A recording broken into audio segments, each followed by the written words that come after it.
Hi guys. I'm just going to try and get into my chat on my phone. So if you give me just a second, even though there's nobody here yet. Anyway, I've only done this one other time before, so oh, there it is. Okay, cool. Even though there's nobody here yet. Anyway, and then way down, go into my chat. There we go. Now I can actually see chat in case somebody joins. On my end, I've got someone joining. It's furry and has 4 legs, in case you did not figure that out. Hold on. Thank you. Okay. So, hello. I have one viewer. Hi, viewer. I don't know who you are yet. So, for today, I don't know if I can prop this up. No. I'm trying to prop my phone up on my laptop. That's not a good idea at all, but okay. All right. For today, I'm going to go through a little bit of a haul that I have. I am currently on a source-free week, beginning on Sunday, although I officially I was trying to do a challenge for people that I'm not sure too many people actually stuck with or joined, but trying to do a challenge where I do no sourcing for a week. I officially started that Monday, but I haven't sourced anything since Saturday. So Sunday is my first day of being sourceless, so to speak. However, during the course of this past week, one of the ladies of the Facebook group that I'm in contacted me about some vintage lingerie and asked me if I'd be interested in it. She had it. She, for whatever reason, did not want to deal with posting it and didn't want to just donate it. So said, look, if you pay the shipping, I'll just send them to you. And initially I had said, no, I really shouldn't take it. Like, I'm not sourcing. I shouldn't take anything. And she's like, oh, I just want them to go to somebody who knows what they're doing. So now she's flattering me and I have to say yes. So Melissa Carrick, thank you. These are gorgeous. So I did pay her. I couldn't just pay her for shipping. I sent her a little bit more, but it's still a ridiculous steal. So, and I was really impressed. I have to say, sometimes people are like, oh, I've got all this lingerie. Do you want it? And I'm like, sure. And then I get it and I'm like, oh, thanks. That's great. So not to insult your taste, Melissa, I didn't know, one way or the other. And sometimes I just have so much stuff that I haven't posted that, like, there's even things in thrift shops now that I would have bought 6 months ago, but I won't buy anymore because I just have enough of it. These are really beautiful pieces. So I want to go through them with you. I'm going to try to get them posted this weekend because I haven't decided, like, what I decide to post sometimes determines, I kind of have to either use my mannequin or just do flat lays on my bed or on my wall. And I can't really have a day where I do both because I have to move too much crap around to manage either one of them. So I'll see, hold on. You cannot come on my lap because you're so antsy when you do it. All right, so I'm going to start showing you some lingerie. And I'm not going to, hold on one second. It's a little tangled in the mess of pile. So this first piece I got, these are all slips, vintage slips, which I love. And by the way, before I start, I am wearing a vintage slip, but this is a little bed jacket that I have. I love these kind of things. And of course you can't see the detail on these. Ooh, not really at all. And I stuck them with, let me see. I've got jeans and a little belt on. So I would have stood up, but I've got this very precarious situation going on to try and get the light and whatever. So I just showed you like that. But I try to wear them as just normal everyday articles of clothing because I think it's fun and they're neat. And I got this bed jacket. Somebody that I used to work with gave it to me. She's like, yeah, my mom keeps trying to give me my old grandmother's underwear and I don't want it and it's weird. She's like, I'll just bring it in for you. And I'm like, okay. And so then she brings me this thing. It's gorgeous. Look at the sleeves on it. And it's like a really pale blue. You can't tell.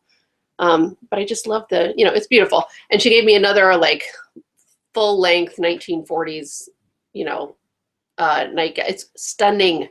So it pays to dress weird. So this is the first one. It's just a fairly basic pink slip. And again, I don't think you guys can tell the color. This is like a really pretty baby doll kind of a pink. So It's got some pretty detail down there on the bottom, so that's cute. And I'll probably post this one around like 15 bucks. I'm probably going to put these all up on Etsy. Maybe I'll do an Instagram. I probably won't. I'll probably put them on Etsy. Let's see. Then beautiful white lace. I love these when it's like the, you know, a large panel of lace and it's got the lace on the bottom. I love wearing things like this to bed. I love wearing them underneath dresses, like a lot of the old crochet dresses. You know, having a bunch of different colored slips are great to be able to show some contrast and also, you know, not be naked when you're wearing them. So it's beautiful. I love it for that. This one is really pretty. I think it's, I didn't look at the content for this yet. It feels like it's cotton. Let's see. It's a Val Mode, Dacron, and cotton.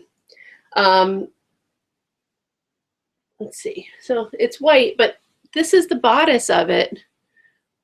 And it's really beautiful. And it's nice and crisp and shiny. And then this is the hem of it. So I'll probably do this one closer to like 20 or 25 on Etsy. It's so pretty. Let's see. Then I've got, this is another, this one's really feels nice and silky. And these have tags on them still, which is amazing. So Barbizon satin lingerie. That's really cool. Oh my God. It was $5.98 back in the day. So this is the top of it. Very lovely.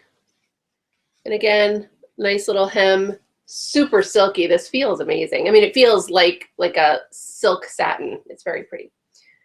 There we go. This is another one that feels like cotton. I don't think that it actually is. Aristocrat, nylon and cotton, so it's a blend. Just a very pretty white, you know, that's the bodice. Beautiful. And then the hem, gorgeous. I love it, love it. Let's see, I'm gonna save this one for a second. This one is super cute. Hotsy Totsy pink. Oh my God, it looks very fluorescent in this video. It's not quite that fluorescent, but it's beautiful. It's got these little ruffly guys that are so cool. So, and those are little flowers on the front. They're really neat. Very sort of Betty Draper baby doll style. I think it's adorable. And the tag is really cute, mostly because it's like, I don't know if it's yellowed for, yeah, I guess it's yellowed from age. Thought it was just yellow, but tag. So that's very cute. This will probably go also like a 20 to 25. And I want to make sure I get this one up especially because that's a very Valentine's Day type of purchase, in my opinion. And then I've got another, oh, this one's long, a very pale pink. This is a robe. Beautiful. So really lovely sleeves. It's pretty long. Buttons down the front. And then I think this is the last one. This last one, ah! I'm dropping everything. This last one is a set, so it's really pretty. It's a very pale baby blue. This is the top. Again, that layers of sheer fabric, baby doll fit. And then it's got a matching robe that goes over it.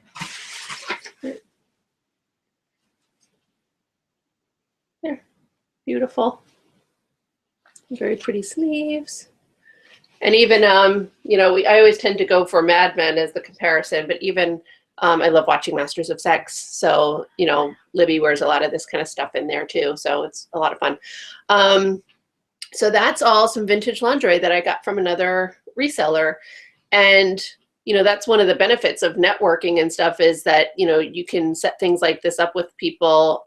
You know, a lot of us have done it. I had a really beautiful cup and saucer set that I sent to someone because the saucer, I think, had a crack in it that I didn't think would survive shipping.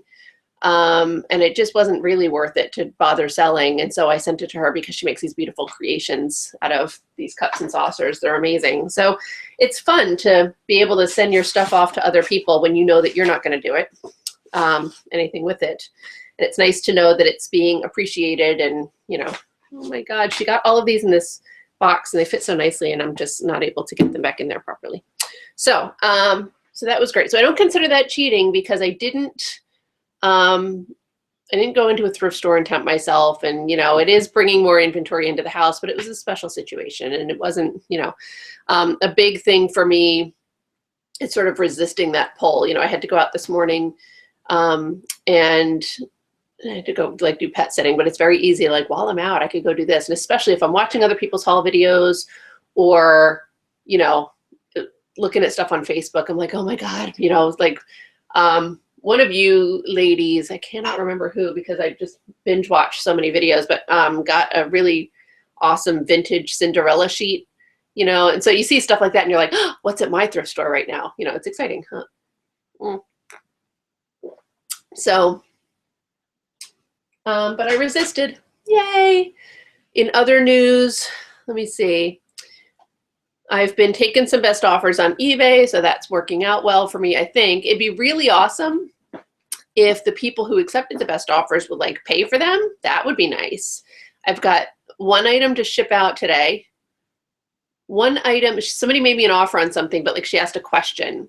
And so I didn't want to, like, I'm fine accepting the offer, but I didn't want to just accept it without answering her question because I feel like it could impact, it was about the fit of a garment. And so I sent her a separate message, but now she hasn't answered. So, and eBay's like, hey, don't forget your offer, you know, whatever. So we'll see what happens with that. And then I have, hi, Crystal. See, I put my chat on today. And then I have 3 items that are pending payment on eBay, which is, you know, not a whole lot probably compared to other people who like sell 3 items in 32 seconds, but you know, that's what it is. So speaking of my friend Crystal, who has joined, she is Thrift and Flip on YouTube and at Go Plethora pretty much everywhere. She started doing some dollar auctions on Instagram just to get some crap out of her house that she wants to be done with because she's moving and she doesn't want a deal. And I certainly have stuff like that here. And then, so sort of like inspired by that and by Melissa's very generous contribution to my inventory with the lingerie that she sent me, you know, I think what I'm going to try and do is go through, I have some items that like I'm just not that interested in trying to post for real, or I don't know, whatever. Like I just don't want to invest the time in them. So I think what I'm going to try and do, but they're good things. Like I got one, I think they're good. You know, I got a pair of Springolator shoes, which I had heard about so many times before, but I'd never seen them. And I found them at an estate sale. Maybe I paid $5 for them. I can't remember because, you know, at estate sales, you kind of get all this stuff together. They're really cute. They're a little worn, but they're like a fucking size 4.5. Like who wears a 4.5? That's insane. So I don't even know. Like I look at them and I'm like, how am I going to sell those? Be sure to put unpaid. I have unpaid buyer's assistant on, Crystal. I just have it set at 4 days. So mostly it's just like, you know, I think the one is on day 2 or 3, something. I have it set at 4 days because there's something where like if you, so I don't have immediate payment required on my items currently. And the reason for that, it was sort of an experiment. And I thought like, okay, if I don't, I think if you have immediate payment required, like if somebody wants to buy a pair of jeans for my shop and then they also want to buy a shirt, they can't put them both in their cart and then get like a combined shipping thing. And I don't even know if I have combined shipping set up properly. I have no idea.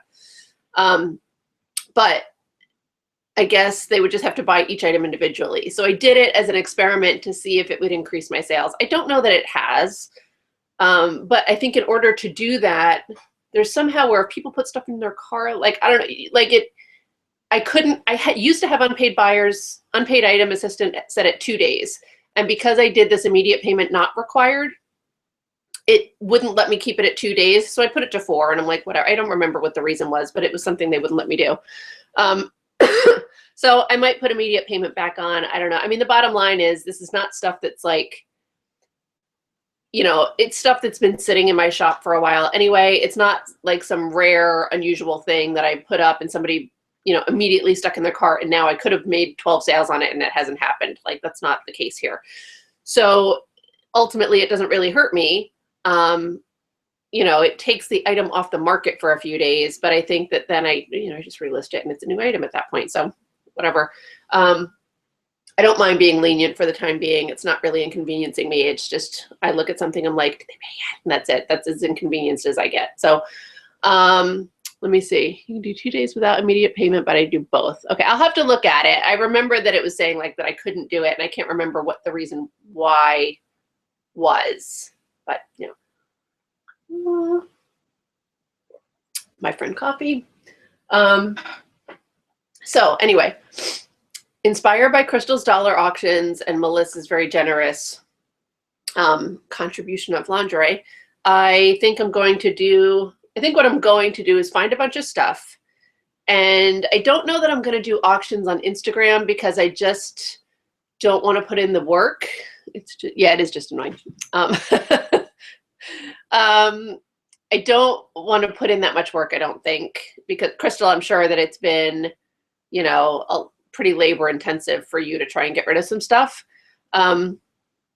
with the dollar auction thing. But what I might do is sort of post some photos and say like, you know, these are available through Instagram if you, I don't know, I haven't figured it out yet, but if you do at least 5 items at $1 each or something, you know, but I'll just sort of preview them on Instagram and then list them on eBay as actual auctions, maybe not starting at 99 cents, but starting low, and see if they move that way. I get 250 free auction style listings through eBay, so it's not really hurting anything. And maybe through the process of that, I'll, you know, I'm going to take crappier pictures than I would normally take if I'm doing cheapy auctions, but maybe I will feel more inspired to actually list things. I don't know. We'll see what happens. Let me just see. It's actually been easy. Yeah. Instagram with the notification, I don't know. I haven't been very good with my Instagram lately either. I've been trying to at least post on there, but I haven't been great with doing sales. So we'll see. It's at the point where like sometimes it's like I focus so much more on Etsy and eBay that if I'm gonna list, I want to list there first, and then Instagram is sort of like the side chick, which is not a great. That's not a very feminist comparison. So I apologize for that. But yeah, Instagram is just like not where I focus my primary efforts, so it's been a little neglected. But I do think that just trying to auction some of this stuff and get it out has been, you know, a better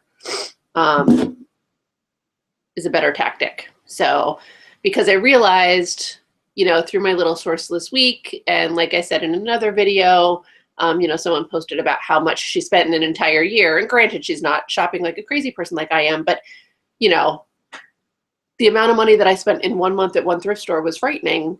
And so not doing that when I have so much inventory to get managed, and thinking about, you know, the amount of time that everything takes me to process. I have to streamline that. I have to get this stuff done and posted and get some money coming in. So I think that that's all good stuff. Let's see. So I think that that's it. I might auction this cat off because she's very aggravating. Jelly Bean's sweet, but she does not sit still, right? You don't sit still? You are so annoying. She's biting me right now. Stop. Anyway, so it's currently 12:15. Again, it's like dreary, disgusting day outside. I have a bag of stuff that is listed that I have to put away. I have half a bag of stuff that's photographed that I have to list. So I'm going to start trying to deal with that. And then like I have a space where I'm putting all of my listed inventory, my inventory that's been appropriately dealt with. But now, hi Tux! Tux, I'm sure, is much less annoying than Jelly Bean. I'll trade you. So, right. I'm going to stick Jelly Bean in a large flat rate box and ship her out. Ship her out. She might be too fat for a large flat rate box. So anyway, we're going to try and get some inventory managed today. I need to get enough space in here so that I can get a desk because I've been trying to do listings on my computer. I usually do them on my phone. And here's a little thing that I have learned. I never understood why, you know, you guys know I've been watching Nicole State and she talks about making templates in eBay. And I'm like, why would I make templates? Like they're, you know, it doesn't seem like there's that much information. But when you do an eBay listing from your phone, there are like a bunch of fields that really aren't listed in your, you know, that are available on your computer. So when I was doing them on my computer, I'm going through and I'm like, oh my God, there's some like UPC required. It's not even on my phone, but I have to like deselect it on my regular thing. So I think that I like doing listings from my computer. I mean, it's combined. I take the photos on my phone, so it's, you know, a little bit of both, but I like being able to sit down and just type it out. It's faster for me. The eBay templates will let me pre-enter things like my return policy and whatnot, which it's like a 50-50 for me. When I do it from my phone, half the time it pre-populates, but the other half it doesn't, and it's annoying. I might also add a little blurb about sizing because, you know, people just don't get it. Sizing is funny. Like if you're a 36-inch bust and a jacket is a 36-inch bust, it might be tight on you. And because vintage clothing so frequently doesn't have a size, or it lists a size that's not actually the size that would correlate to today, you know, you have to go by measurements, but you also have to know what going by measurements means. And also, you know, do you wear your clothes all tight and fitted, or do you like them loose and flowy and, you know, it all, whatever. So I want to put, I think, a little blurb in there just to sort of like make people aware of some of those subtle differences. I want to keep it short because nobody reads things. But I can put that in a template and that would be helpful. And I can specify vintage versus modern day sizing. So, because I think the same thing, modern day sizing, like, you know, I feel like, I mean, I know I have Anthropologie skirts. I've got one in a size 2, a size 4, a 6, and a 10. They all fit me. I am usually a 6 or an 8. So I'm definitely never in my life am I a size 2. That has not happened. You know, but so it's like not always about the size, and anybody who's tried clothes on knows that. So anyway, I might want to try and use some listings, but I don't have a desk. So, you know, currently I've got like this little table sitting on my bed so that I can put this up here. This is what I was using as a desk yesterday. I put boxes on my little nightstand to balance it on, and it doesn't work out all that well, but whatever. So I need to make room for a desk. My mother has a beautiful antique desk that I can take and use. I just don't have anywhere to put it. So, and then after that, will be a shipping station in the kitchen because the 1/4 inch of counter space that I have and my lap and the top of the sink are currently my shipping station. So let's see. Hi, Crystal. Crystal says, I have a disclaimer that says if you buy this and it's too small, lose weight. I might start responding to people with that. Can I return this? Hell no, bitch. Go on a diet. No, but anyway, so I guess that's all that I have for today. Now Jelly Bean's all calmed down and laying politely. They're not being a pain in my hoo-ha. So I'm going to list some shit. It is 12:22 right now. I am going to work. I'm so conflicted. I don't know if I should take some photographs. I feel like I should just work on listing the stuff I photographed yesterday. But I also feel like I should take some pictures. I don't know. Maybe I'll flip a coin. Crystal, should I take pictures or list stuff? Oh, you getting your hair did today, girl. I'm so excited. I cannot wait to see Crystal's hair in fancy colors. Oh, that's exciting. Yay. All right. Anyway, well, Crystal, have fun getting your hair done. I'm going to paint my nails because, you know, look at what I did to them. Even when they're short and stubby, if I've got some polish on them, yes, pictures, that makes me feel like they look better. So I'm going to try and fix that later on today. Ow, claws. Oh, Crystal, you're saying I should take pictures. Okay, I will do that. Thank you. I thought you meant you're going to take pictures of your hair, which I'm assuming you will also do. I cannot wait to see it. Okay. Have a great day, everybody. Let's all be super productive. Wait, it's 12:30. What do I want to do? Okay, 12:30. I'm going to say that I'm going to take pictures from 12:30 until 1, 2, for at least 2 hours, maybe 2.5. So getting your nails done too. I've considered getting my nails done, like having acrylics put on, because my nails are so cruddy and they go through cycles of like, if I polish them, then they get like nice for a little while, but then they break and get chippy and then they're garbage. So I thought maybe if I just start doing acrylics, mostly because when I do take photographs, you know, they say, by make money. I don't know what that means, Crystal. I think you typoed and I don't know what it means. But, you know, they say that you shouldn't put your like hands in listings. I think that it's fine to put your hand in a listing, like to hold down a tag or something, if your hand looks nice. And so I'm too lazy to like tape tags down to stuff or whatever. So I'd rather just hold it. And as long as my hand looks nice, I don't care. And sometimes I think it actually sort of makes the photo look nicer if you have this, you know, whatever. But so I don't know, but I haven't committed to doing that yet. Whatever. I obviously take too long to make decisions about things. I'm going to go take some photographs because that's what Crystal said to do. And until at least 3 o'clock. So for the next 2.5 hours, I'm going to take photographs and then I'm going to list everything. I'm going to list it all. Okay. Have a good afternoon, guys. Crystal, have fun with your hair. Cannot wait to see it.